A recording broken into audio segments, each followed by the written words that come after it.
তুই আমাকে সেজদা কর, না হলে তোকে আমি পাহাড় থেকে ফেলে দেব। তখন দেখব তোকে কে রক্ষা করে। আমি আল্লাহকে ছাড়া কারো কাছে মাথা নত করব না শয়তান। আমার আল্লাহ আমার জন্য যথেষ্ট। তাহলে নে, এবার তোকে আমি ফেলে দিচ্ছি। ইয়া ইয়া ইয়া! হায় আল্লাহ, আমাকে বাঁচাও। শুকরিয়া আল্লাহর কাছে, আমি বেঁচে গেলাম।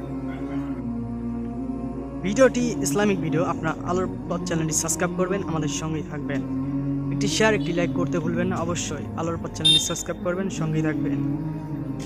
আল্লাহ হাফেজ।